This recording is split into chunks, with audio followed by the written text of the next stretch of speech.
Marina avuga nka mama w'abana babiri. Mama w'abana babiri nawe bayashyizemo icyuma. Aba yashyizemo icyuma.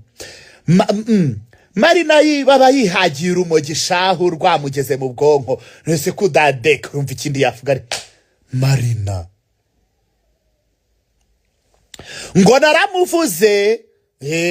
Nibwo njyewe nta nubwo mbizi nagiye kumva numva abantu bari kubivuga. Simbizi ubu ndamutegereje ma.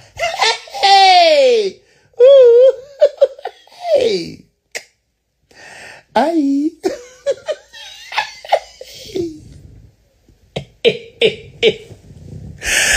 Shari. Numwe w'umwotso wa 5:15.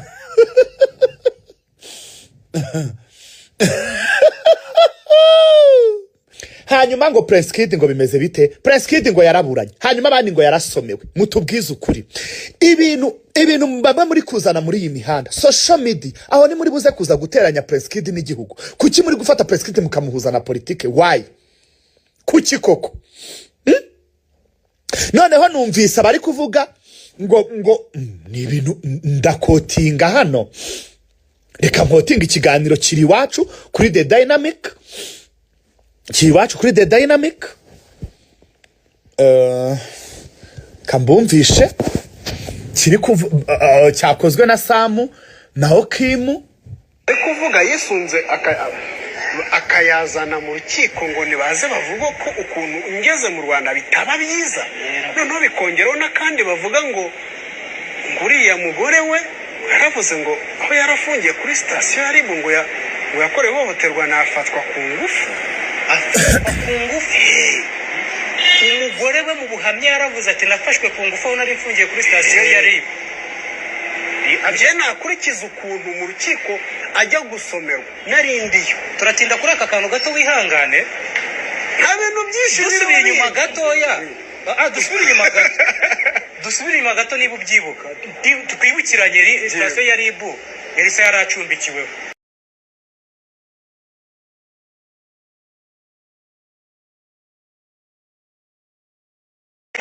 Ubwo yarari swat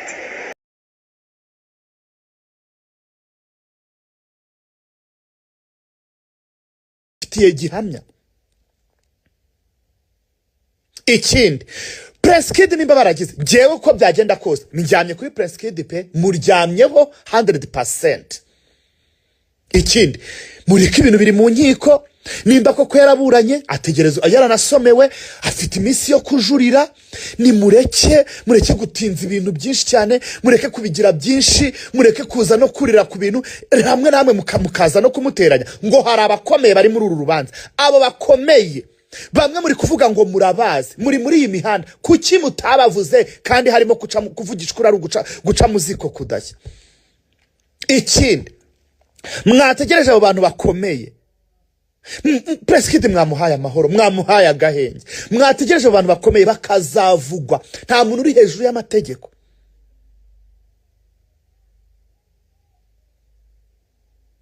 Iyi mihanda rimwe mukaza cyokora Elisa nimba yarahohote ibi koko byaravuzwe muri urwo rukiko rwo muri Amerika. Sinabihamya cyangwa ngo nanabihakane kuko ntabyo nzi, ariko ibintu nimba byarabayeho Elisa gahohoterwa gafatwa no ku ngufu. Ayi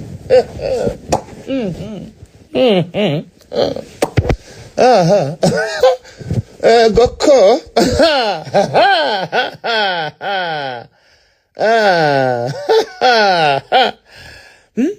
Prince Kid yagorwa. Prince Kid urubanza rwabereye muri Amerika. Mufite kopi y'urubanza. Nimba abo bantu bakomeye bahari nibavugwe bajye ku karubanda nabo ho kugira ngo abandi ngo turabazi kuki utabavuze. Je nkubi cyabandungurutsaho nabavuga pe nabavuga uri kumva. Prince Kid yarahiye arahisha. Reka twemere nimba ibyo abo bose bahari. Nimba ntabyo yavuze ni mureke. Nimba ari kuvuga yuko uko ari kuburana uko muri kubivuga nimba ari koko yaburanye, Imana yo mu ijuru imurengere nta kindi. Muri kuza ngo Elisa yarahohotewe yafashe ku ngufu, ngo Presikidi ageze hano mu Rwanda ngo yaravuze ngo abantu ngo bakomeye ngo yamererwa nabi. Ye Presikidi together, Presikidi together. No, Presikidi testimony iyo niyo nsenga Dedoni nayibuze nanjye, twabibuze rwose, twabuze ibintu yavuze njyewe twabibuze. Mureke mbere aha twazaga tukavuga n'ibyo twumviye mu rubanza, tukongera tukavuga kopi y'urubanza twabonye. Mureke mbabaza, ibintu turi kuvuga muri iyi mihanda kuri Presikidi muri shuwa nabyo. Hari igihe tuza tukavuga ibyo twumviye mu rubanza, mbere twarazaga tukavuga ibyo twumviye mu rubanza, ubu ngubu ibyo mwavuze mwabikuye. Imana izarengere Presikidi nta kindi, ariko abantu mwese muri gukomeza mugenda muvuga muzana ibintu mwiboneye, rimwe na rimwe mushaka gushyirishamo undi mwana, mushaka no kumuhimbira, ntago ari byo. Njyewe ngo yazize umupuri, yazize umupuri wa so wa nyoko wa mwene nyoko. Ndi nicaye mu rubanza ntabwo basomye bavuga yuko bahamagaye abakobwa bivuga ko bahohotewe, babatanga buhamya bakavuga yuko batigeze bahohoterwa. Siko banzuye urubanza, nyuma bakongera bakajurira bakamufuba agakatirwa, bakavuga yuko badashingira ku bya noteri. Ayi mujye mumbabarira. Ubundi mukaza ngo Presikidi yatumye abana umwana arivukira. Imana izarengera uriya muryango, amagambo muri kugenda muvuga oya aramworohereze. Njyewe rwose Mana yo mu ijuru, Nyagasana azamurwana, ariko abantu bari kugenda ngo Presikidi ngo yavuze yuko hari abantu bakomeye babiri inyuma. Mwacicatse akabivugara ngo Elisa ngo yavuze yuko ngo yahohotewe. Mufite kopi? Mana cyo kora icyo nababwira cyo, urubanza rwabaye itegeko ntawabyivangamo. Ikindi, Mana yo mu ijuru urengere Presikidi, icyo nzi cyo giyewe kugezana n'izi saha ndacyamurambarayeho. Imana imurengere, tumuri inyuma, njye muri inyuma rwose, ntago namutemera hitaka. Mana yo mu ijuru sinamurenganya, sinagira gute. None se ko muvuga ngo Presikidi abakobwa bateje uburaya ababujyamo muri iyi minsi, muri iyi mihanda mubona bari kumwe na Presikidi? Umwana arivukira, umwana arivukira. Muri iyi mihanda nta woroshye urimo. Mana cyo kora, Mana yo mu ijuru. Hari umuntu ugeze kuvuga ngo azahabwa impundu atabarutse. Imana irengere Presikidi pe, mumusengere Imana izakora ikigomba gukora. Nyagasana mworohereza, ariko jyewe rwose mureke gukomeza gufata ibintu mukabivangavanga ngo Presikidi yavuze gutya. Byanditse nimba koko abo bantu bakomeye bahari nibagaragare. Ushobora no gusanga Presikidi yarabaye igikoresho cya bamwe, ugasanga ari uri kuzenguruka mu nkiko. Uyu ni Jihadi wari uri gutwika Tina cyangwa arihinduranya? Tina se nuwahe kandi? Umuntu witwa Tina ndamuzi?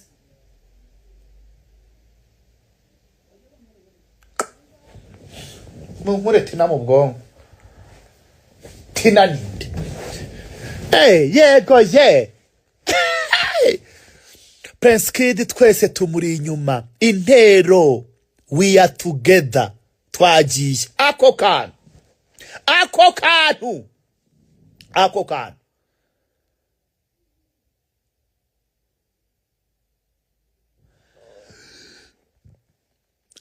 Ariko ndibaza uwo testimony yamonye kuki twe tutari kubibona. Yabonye koko, nyamara yegora.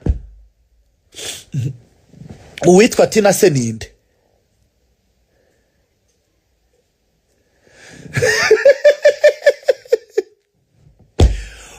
Presikidi we are together. abantu mwashikoye uko bizagenda kose nta kitagira iherezo ibi nabyo bizashira uri kumva bizashira rwose tujye tubwizanya ukuri Tina Nive Shu ni munkure Tina mu bwonko ahubwo noneho natwandikira tubwira aho bigeze niyongera posting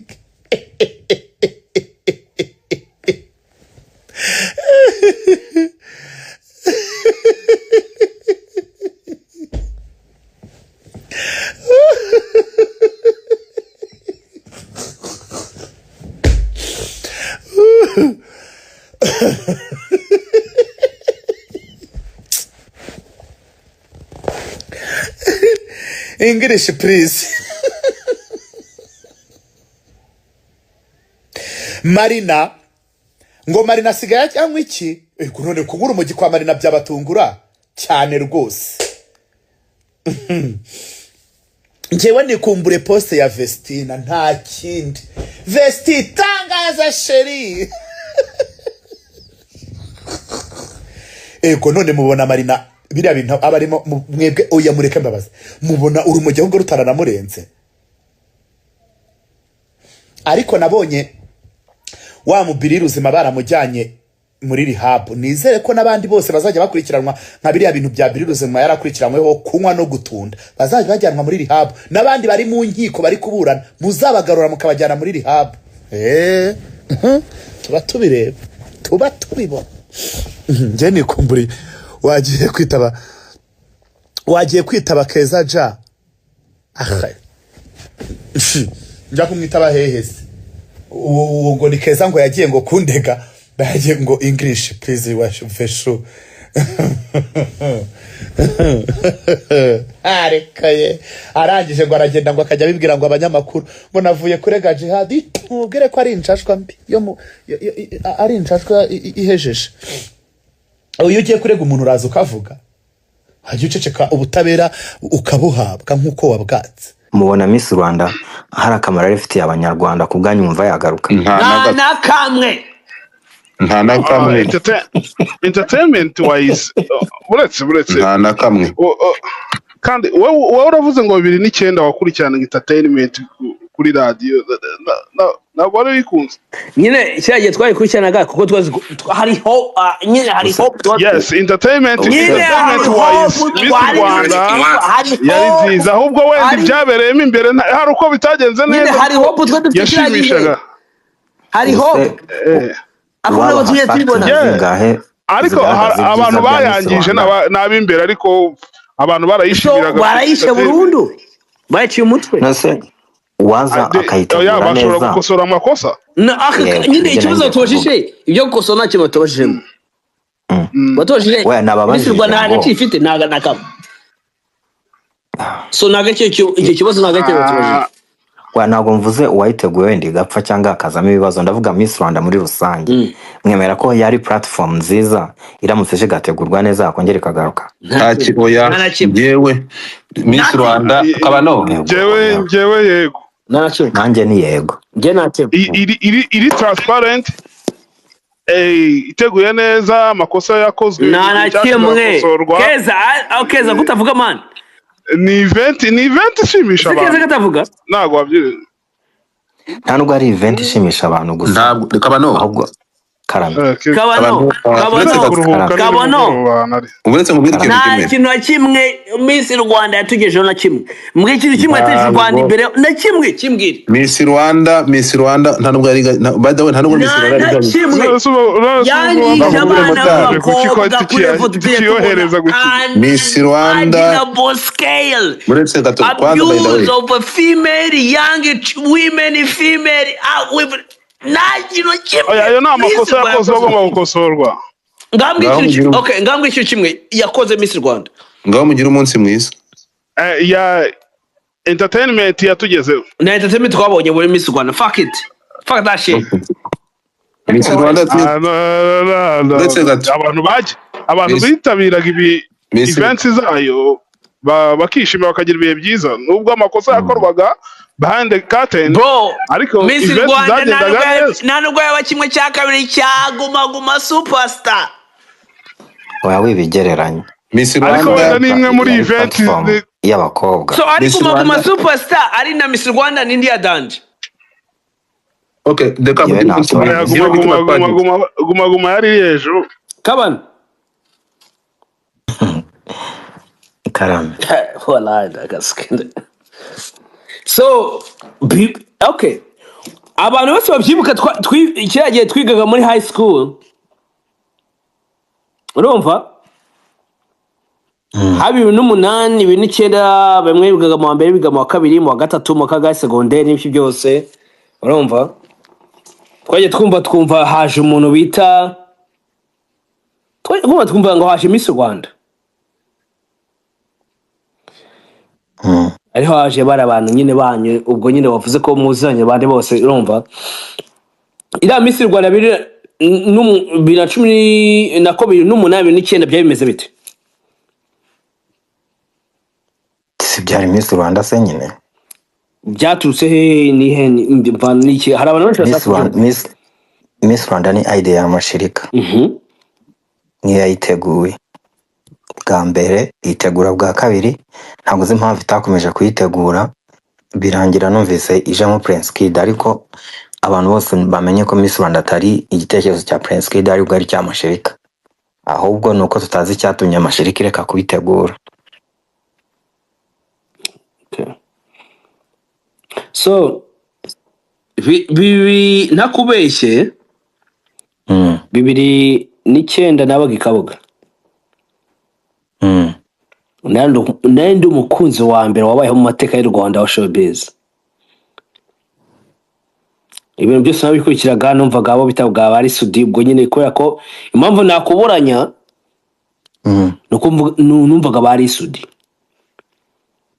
kandi urazi ko ari Sudi numwe mu bateka mitwe wa mbere wabayeho mu mateka y'isi abateka mitwe nyine mu bantu babeshya nyine bigoryi biraho urumva niyo mpamvu ntabitindaho oya ntago ari ikigoryi ariko so nyine abanyamakuru benshi cyane barabeshyaga rega nibwo bushobozi bari bafite na technology yabigiragamo uruhare ntako batagiraga ngo batugezeho amakuru niyo mpamvu ntago nabiburana exactly so muteguye Miss Rwanda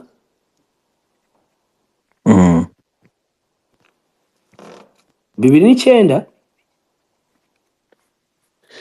iraryoha koko iki mwahaye hari bantu baketi bari bahari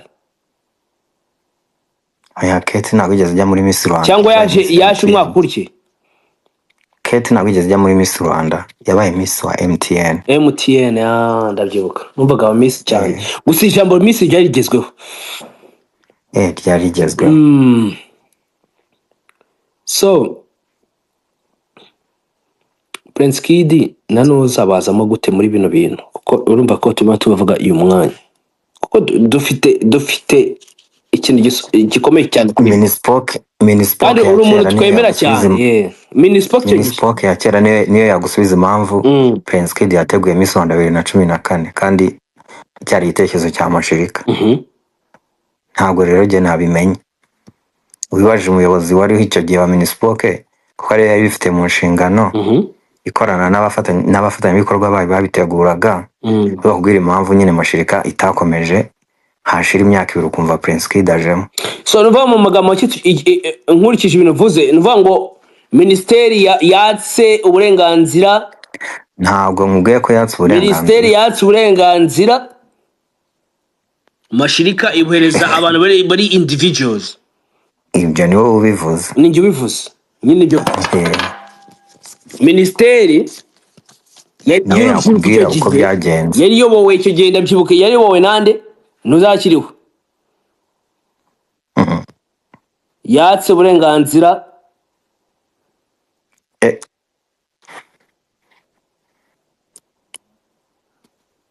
komeza tutubwire yatse uburenganzira abari bagoye gutegura Miss Rwanda aribo mashirika itoye mashirika bari heza ibihomora 2 harimo cya gikobwa bita Sandra Teta gisigaye cyarishwe na kokayine cyo muri Uganda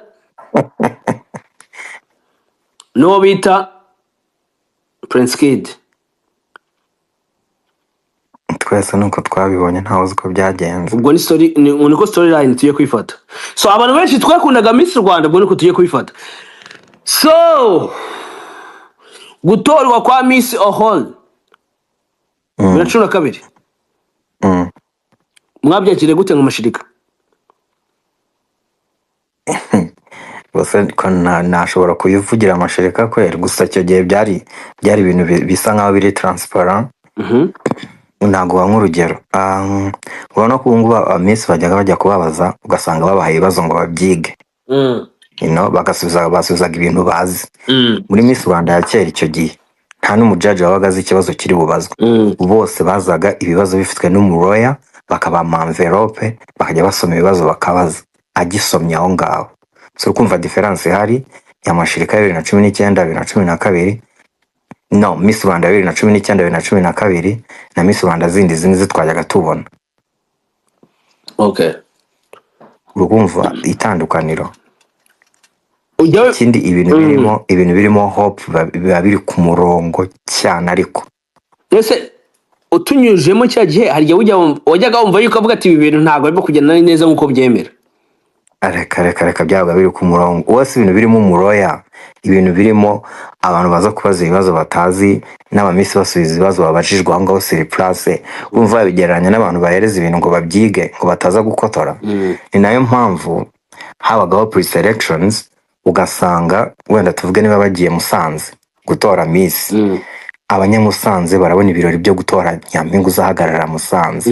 Niba ari Huye barajya muri auditorium ya kaminuza batore Nyampinga uzahagarara Huye, bamutorera sur place, bamubaza ibibazo abaturage bagende bamuzi.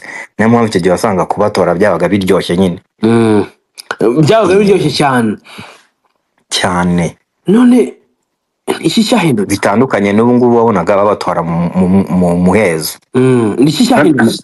Mbibutsa ko ikiganiro mwagihinduye kabana tuzanye mu mateka kugira ngo atwereke ko abaye muri Miss Rwanda murakoze cyane ngo ntabwo yajyaje. Kwibutsa yuko none ikiganiro ni mwamaze kugihindura, ntimwamaze kugitwara ko abantu baryoherwa. None se mashirika baryoherwa isikano bamaze no kumaringa batigendera. Tureke iki kiganiro mwakizanye muri twaje kuvuga amateka ya Miss Rwanda cyangwa tuvuga ku ubundi uturuse hehe inde uyu nguyu nawe arazarambaza ndamusa mashiri oya waje uretse gato baguhaye ijambo, uretse gato baguhaye ijambo kabano ijambo rya mbere bavuze ngo ko mwavuze ngo bamwase Miss Rwanda ngo we ngo harubwo yariye niyo jambo waje uvuga rya mbere. Oya tutuzana kwa mashirika se wayizanye gute ndoko. Oya mureke wimubeshyera nagaye byavuze urambeshye pe. So umbwire kabana. Oya reka tugaruke ku bya Godfather. Oya itebeke ubiretse gatoya. Oya ntabwo nabireka. Nawe musubize. Ubutabera bugomba gukora icyo bushinzwe. Uwagize uruhare wese kuri Miss Rwanda ibizamufata azabiryozwa. Umva mwibaze kabana. Mbaza. Iriya myaka hafi miliyoni Miss ibintu byabaye muri aba Miss mwatoye murabyibuka? Ngo twatoye. Haza umuskoranye nabitaga no. Oya se koresha amagambo rero mazima. Haza umukobwa wibitaga Kavuyo. Kavuyo mwibuka? Kavuyo ndamuzi. Bavuga ngo yateye inda Miss Rwanda. Ibyo hashize imyaka ingahe se bahuriye hehe? Bose bahuriye mu mahanga barakundana barabyarana. Se yamutereye i Kigali. Nyine ndavuga cyagiye nyine byaye bifite influence kuri noza nyine babyuka muri Kigali. Ninde muntu se utakwifuza gukundana na Nyampinga w'igihugu? Uko ngiye impamvu mbivuga nuko nzi ko uzi game. That's why I'm asking you nyine step by step. Yego ariko I'm not allowed to say everything that I know about it. Nyine uvuge ibyo washobora. Nuvuge byose turi kuvuga ku bya Prince Kid. Miss Rwanda icyo gihe afite kamba batabaza avuga ngo yatwaye inda. Kiragiye mwabyakire gute? Ibyo se be honest. Waretse tukavuga ku bya Prince Kid kwera. Se Prince Kid ko mwagize scapegoat man. Reka tuvuge ibintu byose man. oya jewe nta n'ikintu nabivuga icyo gihe kuko nta kintu mpfana na Bahati Grace nta kintu mpfana na Kavuyo nk'umunyarwanda nyine nanjye numvise batangaje amakuru mbyumva gutyo ubwo rero ngiye kuvuga ngo ABCDEFG naba nkabije. Okay, ikibazo cya nyuma mbere ko nsubiza ijambo nyaryo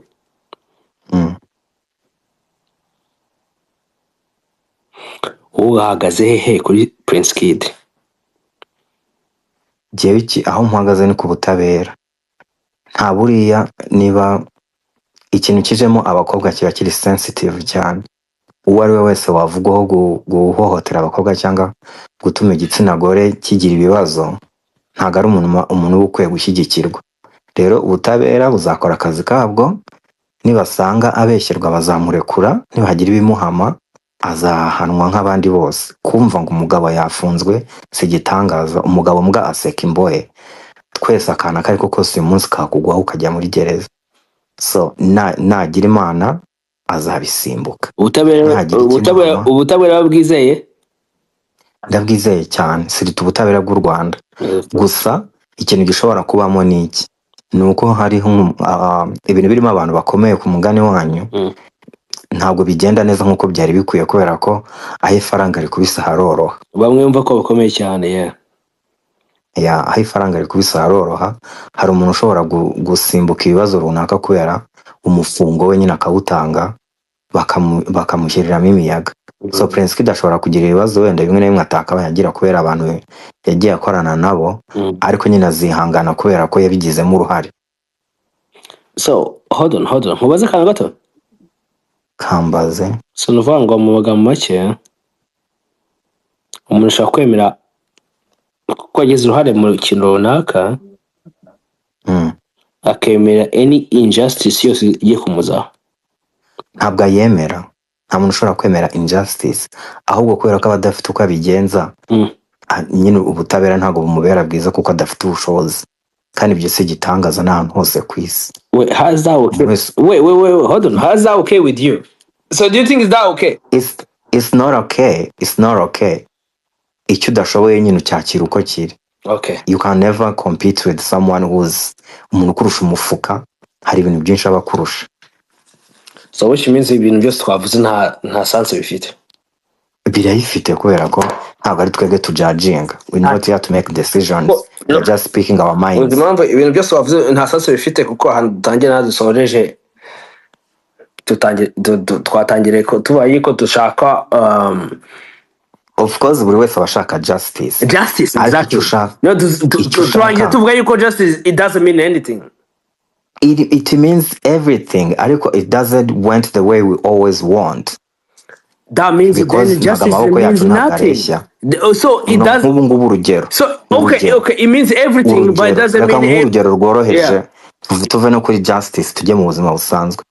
Ukiza hano kuri live bakubonye bahita baguha ijambo, ariko hano hari umuntu warisabye araribura. So your influence bakubonye hano ituma uhita ubona ijambo ako kanya, which is totally different from somebody washaka kuvuga kuva kare ariko ntiyayibona. Ni ukubera iki? You are an influencer. Can I make a point? I'm an influencer maybe because I'm forgiving positive. Ubiyonza kuza hano mfite ndi kuri mvuga yuko hold on. Let me make my point. Yonza kuza hano yuko ndi influencer, yuko ndi umuntu wasquare abakobwa benshi cyane cyangwa se ufite bodies cyangwa se warepinze abagore benshi, ntabwo bari kugushyira urakoze cyane. Ntiwatinyuka kuza hano muri ku bintu by'abakobwa warabigizemo uruhare. The audacity yo kugira ngo wemere kuza waba udafite ubwenge bukora neza. So hano ni urugero nari nguhaye rwo kuba uri umu influencer, kukwereka ko iyo uri mu bantu ufite ikintu barusha, hari favor runaka ugira. Positive. Yes, of course. Ntabwo waba we influencing ibintu bibi ngo tukwite umu influencer. So what's your point? My point is ntabwo abantu bangana kuri iyi si. So what we want is justice. Justice is not always the same ku bantu kubera ko ntabwo amaboko yacu areshya. kandi ibyo ngibyo nawe urabizi uhereye no muri famiye zawe wenda tuvuga umuntu wagize ikibazo runaka akagira kigahugongana n'umuntu w'umukire ntabwo ukuntu umukire bamucira urubanza ariko n'umukire bamucira urubanza let me ask Kabano one question. Kabano, uri kuvuga ngo wizeye justice hanyuma ya justice ugatongera ukavuga ngo ntago imeze kimwe ntago iboneka kimwe none se kuba yizeye urahoreye umufungo justice wizeye ni nuko izakora ibyo isabwa gukora nyine tukabyakira gutyo nubwo urasaba uri kuyisaba mbasha erega ukuri kose ni kuvugwa mu kinyarwanda ubwo message uyumva yayumvise so mwabyumvishe ukuri kose so hari ukuri kwasizwa hano gusa icyo nzi cyo bizarangira nyine wabyumvishe yuko hari ukuri kutavuzwe 100% ariko ukuri kose ntabwo rego ukuri kose usundi twakuvuga hari ibyo so nta justice hano rero so thank you irahari ntayo kuko nta kuri kose kwari